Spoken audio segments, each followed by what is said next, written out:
Classes कैसे हो आप सभी फ्रेंड। प्रैक्टिस सेट 42 है हमारा। और गाइज मुझे लग रहा है कि ठंडे बस्ते करके रख दिया है आप लोगों ने। ठंडे बस्ते हो गए आपके, क्योंकि काफ़ी कम लोग जो है व्यूज़ बहुत कम आ रहे हैं, काफ़ी कम लोग देख रहे हैं वीडियो को। तो और शेयर और लाइक भी आप लोग नहीं कर रहे हो, तो दिक्कत वाली बात हो जाएगी अगर आप ठंडा बस्ता करके अपना बैठ गए हो। क्योंकि गाइज आप सोच रहे हो कि एग्ज़ाम नहीं होगा अभी, बट एग्ज़ाम कभी भी टपक जाएगा, आपको पता भी नहीं चलेगा उसके बाद में, है ना।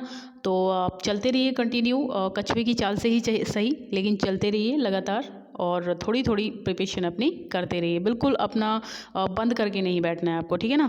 चलिए देखें क्या है आज की क्लास में और इम्पोर्टेंट क्या है हमारे पास। सब्सक्राइब कर लीजिए अगर पहली बार आप चैनल पे विजिट किया है अपने, तो काफ़ी हेल्पफुल वीडियो यहाँ पे आपको मिलते रहेंगे और लगातार हम लोग कोशिश करते रहेंगे, ठीक है भाई।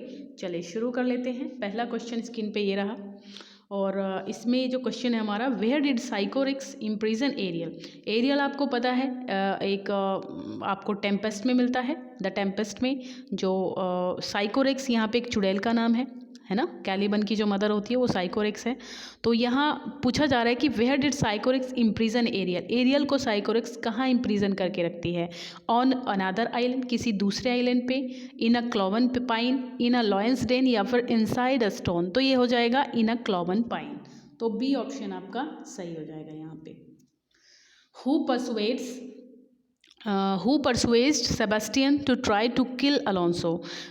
कौन प्रिसवेट करता है, मतलब कौन भड़काता है सेबेस्टियन को उसको अलोंसो को मारने की कोशिश करने के लिए।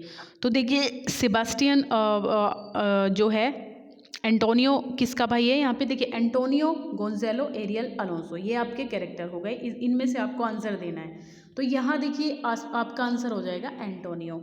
एंटोनियो सेबेस्टियन को क्या करता है? उसको भड़काता है कि ट्राई करो अलोंसो को मारने के लिए, ठीक है। तो एंटोनियो का यहाँ पे हो जाएगा। गोंज़ेलो कौन है? ये अलोंसो का भाई है, ठीक है ना। गोंज़ेलो अलोंसो का भाई है। एंटोनियो आपका किसका भाई है? एंटोनियो आपका प्रोस्पेरो का भाई है, ठीक है। ये क्वेश्चन भी बनते हैं, ये पहली वीडियो में मैंने आपको दिए भी हैं। Which of the following nouns are always used as in plural form. इनमें से कौन से नाउन्स हमेशा ही प्लूरल फॉर्म में यूज़ होते हैं? तो बिल्कुल इंटेस्टाइन तो नहीं होगा और गिबलेट्स भी नहीं होता है। तो बाउल्स जो है वो आपका ऑलवेज प्लूरल फॉर्म में यूज़ होता है। तो यहाँ ए ऑप्शन करेक्ट है, बाकी नहीं है। नेक्स्ट है find the incorrect match of animals and there young ones. यहाँ पे एनिमल्स हैं और उनके यंग वंस हैं, तो करेक्ट मैच क्या होगा? बियर का क्या कब होता है? बोअर का बॉर्लेट होता है? नहीं। कैट का किटन सही है, ये काऊ का काप सही है, बियर का कब सही है, बट बोअर का बॉर्लेट यहाँ पे रॉन्ग आंसर है, ठीक है भाई, ये रॉन्ग है आपका। ए डैश ऑफ पीपल। तो पीपल का जो ग्रुप होगा उसको आप क्या कह सकते हो? क्या कॉनकोर्स होगा, कॉलोनी होगा, कॉरपोरेशन होगा, ऑल ऑफ दिस होगा? तो गाइज ये ऑल ऑफ दिस पे जाइए आप, क्योंकि ये सारे ही सही हो जाएंगे। कॉनकोर्स आप कह सकते हो, कॉलोनी भी और कॉरपोरेशन भी आप मेंस के ग्रुप के लिए ही आप लोग इसको कर सकते हैं, ठीक है। तो चलिए नेक्स्ट क्वेश्चन है हमारे पास में, a brigade of cavalry, infantry, artillery, all of this. तो ब्रिगेड यहाँ सभी के लिए यूज़ किया जा सकता है, ब्रिगेड वर्ड सभी के लिए यूज़ किया जा सकता है, कैवलरी के लिए भी, इन्फेंट्री के लिए भी और आपके आर्टिलरी के लिए भी, ठीक है ना। चलिए तो ये हो जाएगा ऑल ऑफ दिस, यानी कि डी ऑप्शन हमारा सही है। फाइंड करेक्ट मैच, सही मैच फाइंड करना है। करेक्ट सॉरी सही, यहाँ पे ना इनकरेक्ट होना चाहिए ये आप इन भी लगा लीजिए साथ में, है ना, साथ में आप इनका भी यूज़ कर लीजिए। इनकरेक्ट बताना है, ठीक है, करेक्ट नहीं आपको बताना है इन करेक्ट, ठीक है भाई। तो फोटो का फोटोज़ है प्लूरल, ठीक है। पियानो का पियानोज है, क्वार्टो का क्वार्टोज, तो रेडियो का रेडियोज। तो यहाँ क्वार्टोज गलत है, बाकी हमारे ठीक हैं। सी ऑप्शन क्वार्टोज गलत है क्योंकि ई नहीं होगा, QUARTOS क्वार्टोज हो जाएगा, ये ई नहीं आएगा इसके साथ में, मतलब एस लगेगा, ES नहीं लगेगा। यहाँ पे भी आपको इनकरेक्ट फाइंड करना है। रेशियो का रेशियोज, सोलो का सोलोज, स्टीरियो का स्टीरियोज और टोर्नेडो का टोर्नेडोज। तो ये यहाँ पे टोर्नेडोज गलत है। क्या है भाई? टोर्नेडो का होगा यहाँ पे ES यूज़ करेंगे आप खाली, ना कि S यूज़ करेंगे, ठीक है ना, याद रखिएगा इसको। Find correct one word. यहाँ पे इनकरेक्ट ही होना चाहिए ना, मैं करेक्ट पता नहीं क्यों कर रही हूँ आज, मुझे समझ में नहीं आ रहा है। चलिए खैर जो भी है, इनकरेक्ट फाइंड करना है। सब में मैंने आज ना करेक्ट लिख दिया है, यहाँ पे भी आप इनको ऐड कर लीजिए। इनकरेक्ट फाइंड करना है आपको। अ वर्स लेटर पिस्टल होता है। अ वार ऑफ रिलीजन, रिलीजन के लिए जो वॉर लड़े जाते हैं क्रूसेड कहते हैं, ये सही है। A women who loves to destroy, देखिए ये सही है आपका। और a women who loves to destroy, destroy किसको डिस्ट्रॉय करेगी, देम है ना, डिस्ट्रॉय देम होगा, ये बी पता नहीं कैसे, हाँ तो ये सिर्स ये भी सही है। A women who has never married spinster, ये भी सही है, सारे सही हैं। अब ये सही नहीं है आपका, ये होता है एपिस्टल। एपिस्टल जो वर्स लेटर होते हैं ना, जो वर्स में लेटर लिखे जाते हैं उनको हम लोग एपिस्टल कहते हैं, पिस्टल नहीं कहते हैं, ठीक है ना। चलो भाई नेक्स्ट क्वेश्चन हमारे पास में है, find correct one word.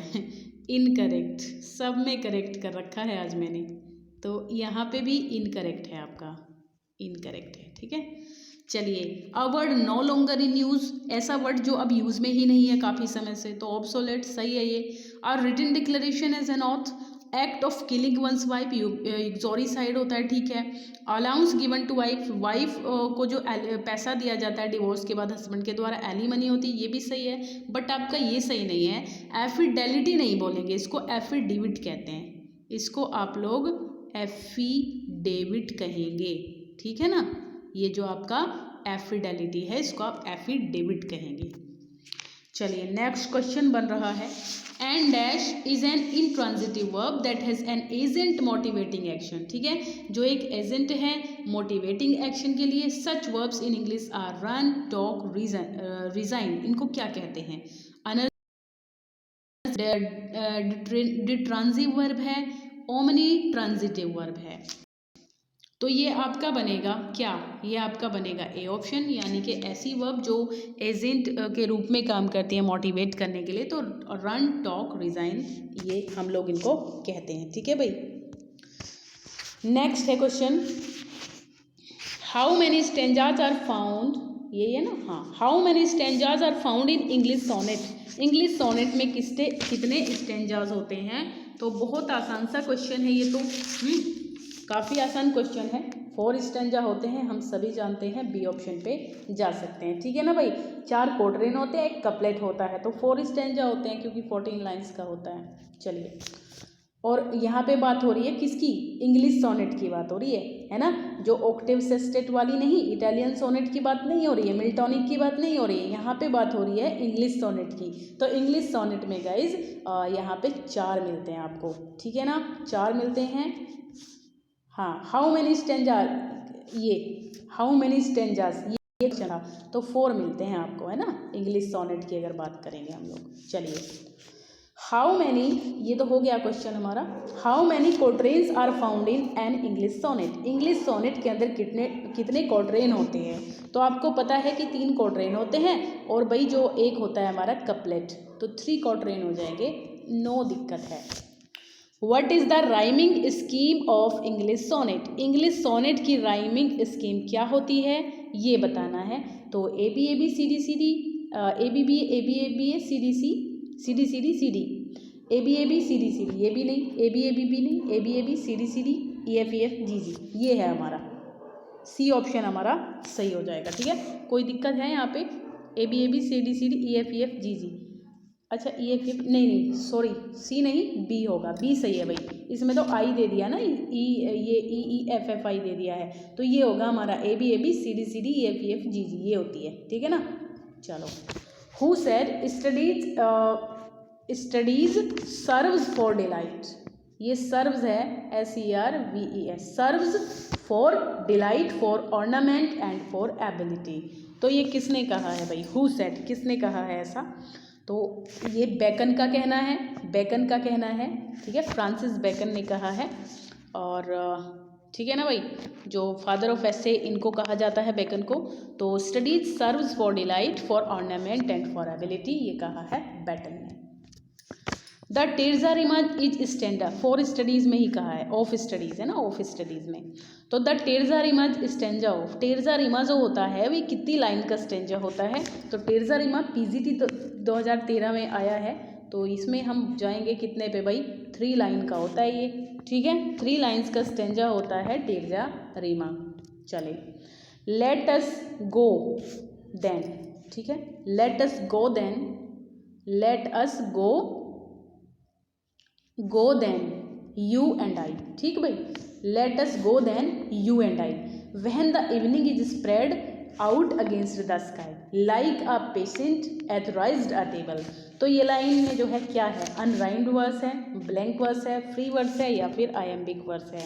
In line में आपको क्या मिल रहा है? तो फ्री वर्स मिल रहा है, पहली बात तो ये है, और ये है किसकी?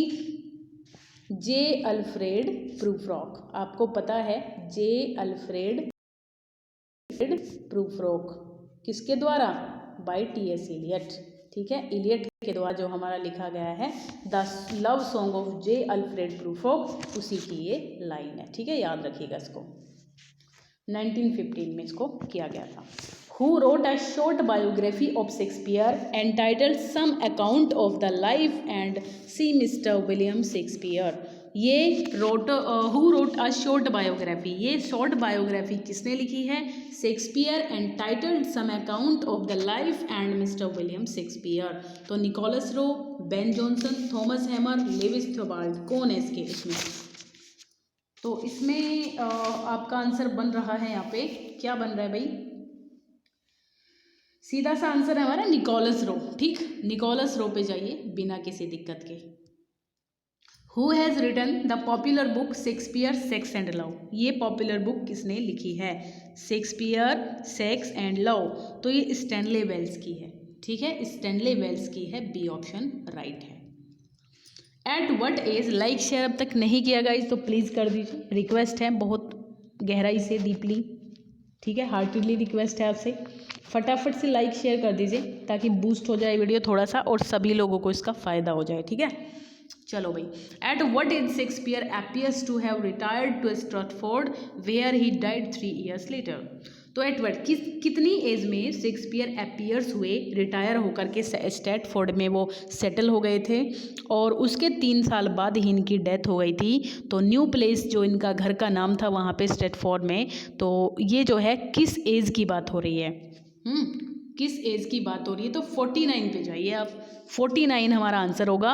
और क्योंकि अराउंड 1613 की बात है और 3 साल बाद 1616 में इनकी डेथ हो गई थी, तो 49 की एज की बात हो रही है यहाँ पे, ठीक है भाई। और हमें पता ही है कि 52 की एज में इनकी डेथ हो गई थी।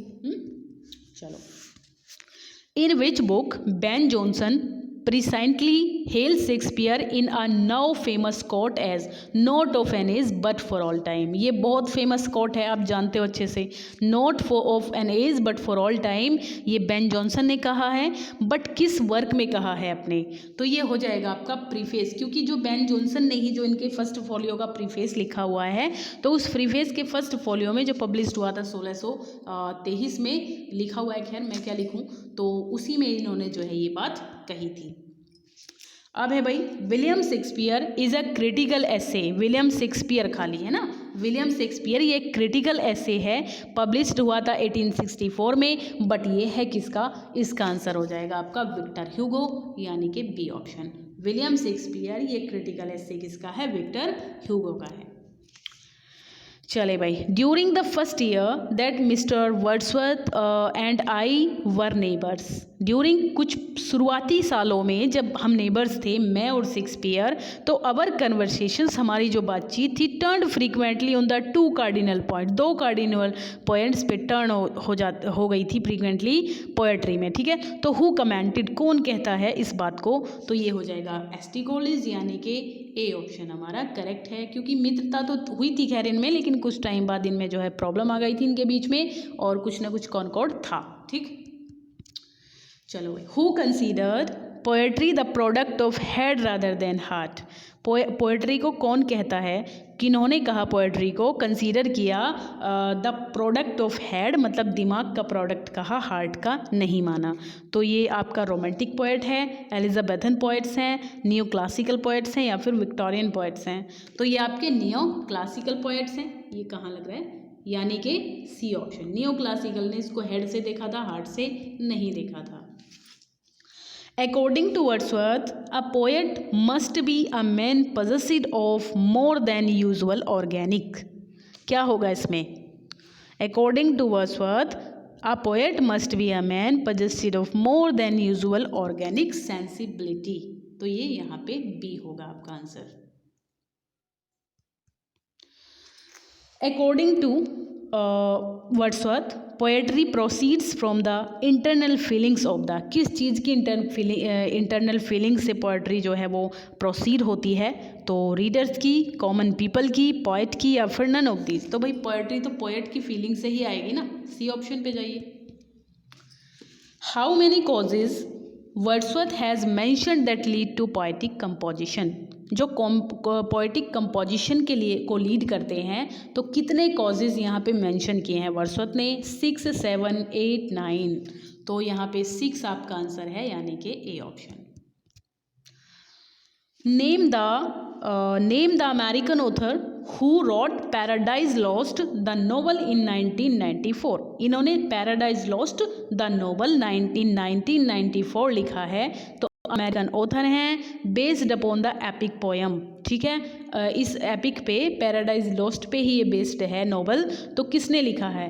रॉबेल एंजल्स ने। ठीक है, ये जोसेफ कॉनरेड कहाँ से आ गया इसमें? ये तो ऑप्शन ही गलत है गाइस, सारे के सारे ऑप्शन ही गलत हो गए। एक सेकेंड, नहीं, सही है भाई, सही है ऑप्शन, है ना, सही है इसका ऑप्शन। इसका आपका आंसर है Joseph Lanzara. Joseph Lanzara, C option सही है यहाँ पे, Joseph Lanzara. In American drama thriller film, एक अमेरिकन ड्रामा थ्रिलर फिल्म है, क्या नाम है फिल्म का? The Devil's Advocate. ठीक है, तो 1997 में ये आई थी। तो Pacino's character is named after, किसको फॉलो करके ये कैरेक्टर का नेम रखा गया है? पैसिनोज जो कैरेक्टर है वो किसको फॉलो करके इसका नेम लिखा गया? तो जॉन मिल्टन को। ठीक है भाई, जॉन मिल्टन हो जाएगा, यानी कि ए ऑप्शन आपका करेक्ट है। लास्ट क्वेश्चन है आज का, लास्ट क्वेश्चन है हमारे पास में आज का ये। तो इसमें बताना है कि Milton defined his views of Greek tragedy. Greek tragedy के लिए जो मिल्टन के व्यूज़ थे वो उन्होंने कहाँ, किस में डिफाइन किए हैं? तो preface to Paradise Lost, Paradise Regained, Samson Agonistes या फिर लाइसिटस। तो हो जाएगा आपका क्या? Samson Agonistes. ठीक है भाई, सैमसन एगनिस्ट हो जाएगा, जो कि 1674 में आया था। लाइसिटस आपका 1637 में आया था, और रिगेंड आपका 1671 में, और लॉस्ट 1667। तो ये आपके जो थे गाइज ये रहे हैं। ठीक है, चलो तो यही था हमारा आज का सफ़र। चलिए नेक्स्ट वीडियो में फिर से मुलाकात होगी आपसे, और तब तक के लिए देखते रहिए, सारी वीडियोस देख डालिए, काफ़ी बढ़िया आपकी प्रैक्टिस हो जाएगी। Bye bye, take care, good night.